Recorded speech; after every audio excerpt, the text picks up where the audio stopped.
ओम शांति। 24 फरवरी 2025। प्रातः मुरली। बाप दादा मधुबन। बाबा बोले, मीठे बच्चे, यह रूहानी हॉस्पिटल तुम्हें आधा कल्प के लिए एवर हेल्दी बनाने वाली है। यहाँ तुम देही अभिमानी होकर बैठो। प्रश्न: धंधा आदि करते हुए कौन सा डायरेक्शन बुद्धि में याद रहना चाहिए? उत्तर: बाप का डायरेक्शन है, तुम किसी साकार व आकार को याद नहीं करो। एक बाप की याद रहे तो बेकर्म विनाश हो। इसमें कोई ये नहीं कह सकता कि फुर्सत नहीं। सब कुछ करते भी याद में रह सकते हो। ओम शांति। मीठे मीठे रूहानी बच्चों प्रति बाप का गुड मॉर्निंग। गुड मॉर्निंग के बाद बच्चों को कहा जाता है, बाप को याद करो। बुलाते भी हैं, हे पतित पावन, आकर पावन बनाओ। तो बाप पहले पहले ही कहते हैं, रूहानी बाप को याद करो। रूहानी बाप तो सबका एक ही है। फादर को कभी सर्वव्यापी नहीं माना जाता है। तो जितना हो सके बच्चे पहले पहले बाप को याद करो। कोई भी साकार व आकार को याद नहीं करो सिवाय एक बाप के। यह तो बिल्कुल सहज है ना। मनुष्य कहते हैं हम बिजी रहते हैं, फुर्सत नहीं, परंतु इसमें तो फुर्सत सदैव है। बाप युक्ति बतलाते हैं, यह भी जानते हो बाप को याद करने से ही हमारे पाप भस्म होंगे। मुख्य बात है यह। धंधे आदि की कोई मना नहीं है। वह सब करते हुए भी सिर्फ बाप को याद करो तो बेकर्म विनाश हो। यह तो समझते हैं हम पतित हैं। साधु संत ऋषि मुनि आदि सब साधना करते हैं। साधना की जाती है भगवान से मिलने की। सो जब तक उनका परिचय ना हो तब तक तो मिल नहीं सकते। तुम जानते हो बाप का परिचय दुनिया में कोई को भी नहीं है। यह देह का परिचय तो सबको है। बड़ी चीज का परिचय झट हो जाता है। आत्मा का परिचय तो जब बाप आए तब समझाए। आत्मा और शरीर दो चीजें हैं। आत्मा एक स्टार है और बहुत सूक्ष्म है, उनको कोई देख नहीं सकते। तो यहाँ जब आकर बैठते हैं तो देही अभिमानी होकर बैठना है। यह भी एक हॉस्पिटल है ना, आधा कल्प के लिए एवर हेल्दी होने की। आत्मा तो है अविनाशी, कभी विनाश नहीं होती। आत्मा का ही सारा पार्ट है। आत्मा कहती है मैं कभी विनाश को नहीं पाती हूँ। इतनी सब आत्माएं अविनाशी हैं, शरीर है विनाशी। अब तुम्हारी बुद्धि में यह बैठा हुआ है कि हम आत्मा अविनाशी हैं, हम 84 जन्म लेते हैं, यह ड्रामा है। इसमें धर्म स्थापक कौन कौन कब आते हैं, कितने जन्म लेते होंगे, यह तो जानते हो। 84 जन्म जो गाए जाते हैं जरूर किसी एक धर्म के होंगे। सभी के तो हो ना सकें। सब धर्म इकट्ठे तो आते नहीं। हम दूसरों का हिसाब क्यों बैठ निकालें। जानते हैं फलाने फलाने समय पर धर्म स्थापन करने आते हैं, उसकी फिर वृद्धि होती है। सब सतो प्रधान से तमो प्रधान तो होने ही हैं।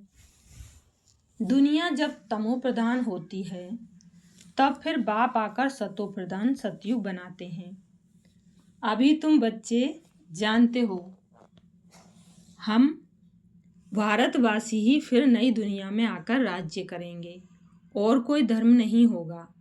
तुम बच्चों में भी जिनको ऊंच मर्तबा लेना है बहुत जास्ती याद में रहने का पुरुषार्थ करते हैं और समाचार भी लिखते हैं कि बाबा हम इतना समय याद में रहता हूँ। कई तो पूरा समाचार लज्जा के मारे देते नहीं, समझते हैं बाबा क्या कहेंगे, परंतु मालूम तो पड़ता है ना। स्कूल में टीचर स्टूडेंट्स को कहते हैं ना कि तुम अगर पढ़ेंगे नहीं तो फेल हो जाएंगे। लौकिक माँ बाप भी बच्चे की पढ़ाई से समझ जाते हैं यह तो बहुत बड़ा स्कूल है, यहाँ तो नंबरवार बिठाया नहीं जाता है, बुद्धि से समझा जाता है। नंबरवार तो होते ही है ना। अब बाबा अच्छे अच्छे बच्चों को कहाँ भेज देते हैं, वह फिर चले जाते हैं तो दूसरे लिखते हैं हमको महारथी चाहिए, तो ज़रूर समझते हैं वह हमसे होशियार नामी ग्रामी हैं। नंबरवार तो होते हैं ना। प्रदर्शनी में भी अनेक प्रकार के आते हैं, तो गाइड्स भी खड़े रहने चाहिए जांच करने के लिए। रिसीव करने वाले तो जानते हैं यह किस प्रकार का आदमी है, तो उनको फिर इशारा करना चाहिए कि इनको तुम समझाओ। तुम भी समझ सकते हो, first grade, second grade, third grade सब हैं। यहाँ तो सबकी सर्विस करनी ही है। यहाँ तो सबकी सर्विस करनी ही है। कोई बड़ा आदमी है तो ज़रूर बड़े आदमी की खातिरी तो सब करते ही हैं। यह कायदा है। बाप अथवा टीचर बच्चों की क्लास में महिमा करते हैं, यह भी सबसे बड़ी खातिरी है। नाम निकालने वाले बच्चों की महिमा अथवा खातिरी की जाती है। यह फलाना धनवान है, रिलीजियस माइंडेड है, यह भी खातिरी है ना। अब तुम यह जानते हो ऊंचते ऊंच भगवान है, कहते भी हैं बरोबर ऊंचते ऊंच है, परंतु फिर बोलो उनकी बायोग्राफी बताओ तो कह देंगे सर्वव्यापी है, बस एकदम नीचे कह कर देते हैं। अब तुम समझा सकते हो सबसे ऊंचेते ऊंच है भगवान, वह है मूल वतन वासी, सूक्ष्म वतन में है देवताएं, यहाँ रहते हैं मनुष्य, तो ऊंचते ऊंच भगवान वह निराकार ठहरा। अभी तुम जानते हो हम जो हीरे मिसल थे सो फिर कौड़ी मिसल बन पड़े हैं, फिर भगवान को अपने से भी जास्ती नीचे ले गए हैं, पहचानते ही नहीं हैं। तुम भारतवासियों को ही पहचान मिलती है, फिर पहचान कम हो जाती है। अभी तुम बाप की पहचान सबको देते जाते हो, ढेरों को बाप की पहचान मिलेगी। तुम्हारा मुख्य चित्र है ही यह त्रिमूर्ति गोला झाड़, इनमें कितनी रोशनी है यह तो कोई भी कहेंगे। यह लक्ष्मी नारायण सतयुग के मालिक थे। अच्छा, सतयुग के आगे क्या था यह भी अभी तुम जानते हो। अभी है कलयुग का अंत और है भी प्रजा का प्रजा पर राज्य। अभी राजाई तो है नहीं, कितना फर्क है। सतयुग के आदि में राजाएं थे और अभी कलयुग में भी राजाएं हैं।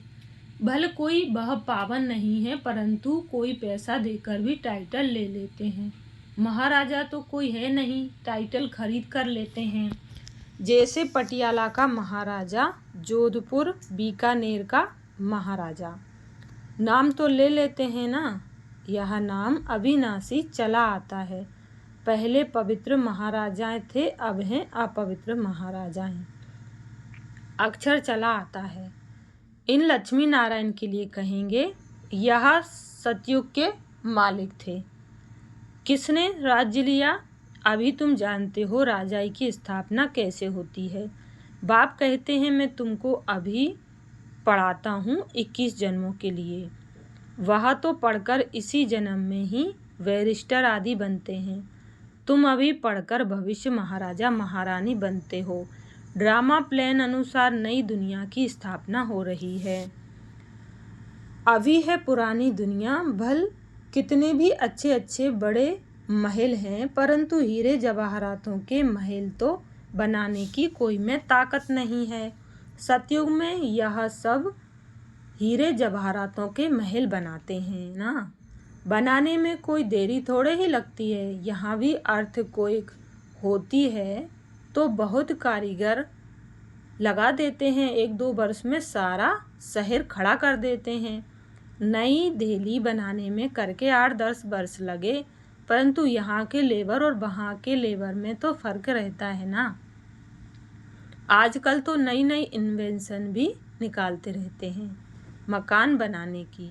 साइंस का भी जोर है, सब कुछ तैयार मिलता है, झट फ्लैट तैयार, बहुत जल्दी जल्दी बनते हैं। तो यह सब वहाँ काम में तो आते हैं ना। यह सब साथ चलने हैं। संस्कार तो रहते हैं ना, यह साइंस के संस्कार भी चलेंगे। तो अब बाप बच्चों को समझाते रहते हैं, पावन बनना है तो बाप को याद करो। बाप भी गुड मॉर्निंग कर फिर शिक्षा देते हैं। बच्चे बाप की याद में बैठे हो, चलते फिरते बाप को याद करो, क्योंकि जन्म जन्मांतर का सिर पर बोझा है। सीढ़ी उतरते उतरते 84 जन्म लेते हो, अभी फिर एक जन्म में चढ़ती कला होती है। जितना बाप को याद करते रहेंगे उतना खुशी भी होगी, ताकत मिलेगी। बहुत बच्चे हैं जिनको आगे नंबर में रखा जाता है, परंतु याद में बिल्कुल नहीं है। भल ज्ञान में तीखे हैं, परंतु याद की यात्रा है नहीं। बाप तो बच्चों की महिमा करते हैं, यह भी नंबर 1 में है, तो जरूर मेहनत भी करते होंगे ना। तुम हमेशा समझो कि शिव बाबा समझाते हैं तो बुद्धि योग वहाँ लगा रहेगा। यह भी सीखता तो होगा ना, फिर भी कहते हैं बाबा को याद करो। किसको भी समझाने के लिए चित्र हैं। भगवान कहा ही जाता है निराकार को, वह आकर शरीर धारण करते हैं। एक भगवान के बच्चे सब आत्माएं भाई भाई हैं, अभी इस शरीर में विराजमान हैं। सभी अकाल मूरत हैं। यह अकाल मूरत आत्मा का तख्त है। अकाल तख्त और कोई खास चीज नहीं है, यह तख्त है अकाल मूर्त का। भ्रकुटी के बीच में आत्मा विराजमान होती है, इसको कहा जाता है अकाल तख्त। अकाल तख्त अकाल मूरत का। आत्माएं सब अकाल हैं, कितनी अति सूक्ष्म है। बाप तो है निराकार, वह अपना तख्त कहाँ से लाए। बाप कहते हैं मेरा भी यह तख्त है, मैं आकर इस तख्त का लोन लेता हूँ। ब्रह्मा के साधारण बूढ़े तन में अकाल तख्त पर आकर बैठता हूँ। अभी तुम जान गए हो सब आत्माओं का यह तख्त है। मनुष्यों की ही बात की जाती है, जानवरों की तो बात नहीं। पहले जो मनुष्य जानवर से भी बदतर हो गए हैं, वह तो सुधरे। कोई जानवर की बात पूछे, बोलो पहले अपना तो सुधार करो। सतयुग में तो जानवर भी बड़े अच्छे फर्स्ट क्लास होंगे, किचड़ा आदि कुछ भी नहीं होगा। किंग के महल में कबूतर आदि का किचड़ा हो तो दंड डाल दे, जरा भी किचड़ा नहीं। वहाँ बड़ी खबरदारी रहती है, पहरे पर रहते हैं, कभी कोई जानवर आदि अंदर घुस न सके। बड़ी सफाई रहती है। लक्ष्मी नारायण के मंदिर में भी कितनी सफाई रहती है। शंकर पार्वती के मंदिर में कबूतर दिखाते हैं तो जरूर मंदिर को भी खराब करते रहे होंगे। शास्त्रों में तो बहुत दंत कथाएं लिख दी हैं। अभी बाप बच्चों को समझाते हैं, उनमें भी थोड़े हैं जो धारणा कर सकते हैं, बाकी तो कुछ नहीं समझते। बाप बच्चों को कितना प्यार से समझाते हैं, बच्चे बहुत बहुत मीठे बनो, मुख से सदैव रत्न निकलते रहें। तुम हो रूप बसंत, तुम्हारे मुख से पत्थर नहीं निकलने चाहिए। आत्मा की महिमा होती है। आत्मा कहती है मैं प्रेसिडेंट हूँ, फलाना हूँ, मेरे शरीर का नाम यह है। अच्छा, आत्माएं किसके बच्चे हैं? एक परमात्मा के, तो जरूर उनसे वर्षा मिलता होगा, वह फिर सर्वव्यापी कैसे हो सकता है? तुम समझते हो हम भी पहले कुछ नहीं जानते थे, अभी कितनी बुद्धि खुली है। तुम कोई भी मंदिर में जाएंगे समझेंगे यह तो सब झूठे चित्र हैं। 10 भुजाओं वाला, हाथी की सूंड वाला कोई चित्र होता है क्या? यह सब है भक्ति मार्ग की सामग्री। वास्तव में भक्ति होनी चाहिए एक शिव बाबा की, जो सबका सदगति दाता है। तुम्हारी बुद्धि में है। यह लक्ष्मी नारायण भी 84 जन्म लेते हैं, फिर ऊंचे ते ऊंचे बाप ही आकर सबको सदगति देते हैं। उनसे बड़ा कोई है नहीं। यह ज्ञान की बातें तुम्हारे में भी नंबरवार धारण कर सकते हैं। धारणा नहीं कर सकते तो बाकी क्या काम के रहे। कोई तो अंधों की लाठी बनने के बदले अंधे बन जाते हैं। गऊ जो दूध नहीं देती तो उसे पिंजरपुर में रखते हैं। यह भी ज्ञान का दूध नहीं दे सकते हैं। बहुत हैं जो कुछ पुरुषार्थ नहीं करते, समझते नहीं कि हम कुछ तो किसका कल्याण करें। अपनी तकदीर का ख्याल ही नहीं रहता है। बस जो कुछ मिला सो अच्छा, तो बाप कहेंगे इनकी तकदीर में नहीं है। अपनी सदगति करने का पुरुषार्थ तो करना चाहिए। देही अभिमानी बनना है। बाप कितना ऊंच है और आते देखो कैसे पते दुनिया पते शरीर में है। उनको बुलाते ही पते दुनिया में है। जब रावण दुख देते हैं तो बिल्कुल ही भ्रष्ट कर देते हैं। तब बाप आकर श्रेष्ठ बनाते हैं। जो अच्छा पुरुषार्थ करते हैं वह राजा रानी बन जाते हैं। जो पुरुषार्थ नहीं करते वह गरीब बन जाते हैं। तकदीर में नहीं है तो तदबीर कर नहीं सकते। कोई तो बहुत अच्छी तकदीर बना लेते हैं। हर एक अपने को देख सकते हैं कि हम क्या सर्विस करते हैं।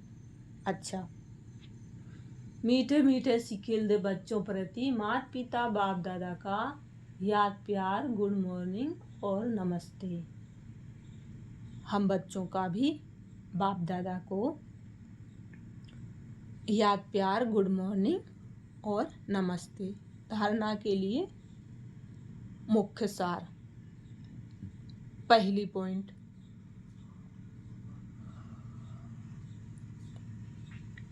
रूप बसंत बन मुख से सदैव रत्न निकालने हैं। बहुत बहुत मीठा बनना है। कभी भी पत्थर कटु वचन नहीं निकालना है। दूसरी पॉइंट है, ज्ञान और योग में तीखा बन अपना और दूसरों का कल्याण करना है। अपनी ऊंच तकदीर बनाने का पुरुषार्थ करना है। अंधों की लाठी बनना है। वरदान दिया बाबा ने, संतुष्टता द्वारा सर्वसे प्रशंसा प्राप्त करने वाले सदा प्रसन्नचित्त भव। संतुष्टता द्वारा सर्वसे प्रशंसा प्राप्त करने वाले सदा प्रसन्नचित्त भव। डिटेल है, संतुष्टता की निशानी प्रत्यक्ष रूप में प्रसन्नता दिखाई देगी। और जो सदा संतुष्ट व प्रसन्न रहते हैं उनकी हर एक प्रशंसा अवश्य करते हैं। तो प्रशंसा प्रसन्नता से ही प्राप्त कर सकते हो। इसलिए सदा संतुष्ट और प्रसन्न रहने का विशेष वरदान स्वयं भी लो और औरों को भी दो, क्योंकि इस यज्ञ की अंतिम आहुति सर्व ब्राह्मणों की सदा प्रसन्नता है। जब सभी सदा प्रसन्न रहेंगे तब प्रत्यक्षता का आवाज गूंजेगा, अर्थात विजय का झंडा लहराएगा। स्लोगन, डायमंड बनने का मैसेज देना ही डायमंड जुबली मनाना है। अव्यक्त इशारा है, एकांत प्रिय बनो, एकता और एकाग्रता को अपनाओ। एकांतवासी बनना अर्थात चारों ओर के वाइब्रेशन से परे चले जाना। कई ऐसे होते हैं जिन्हें एकांत पसंद नहीं आता। संगठन में रहना, हंसना, बोलना ज़्यादा पसंद आता। लेकिन यह हुआ बाहर मुक्ता में आना। अभी अपने को एकांतवासी बनाओ, अर्थात सर्व आकर्षणों के वाइब्रेशन से अंतर्मुख बनो।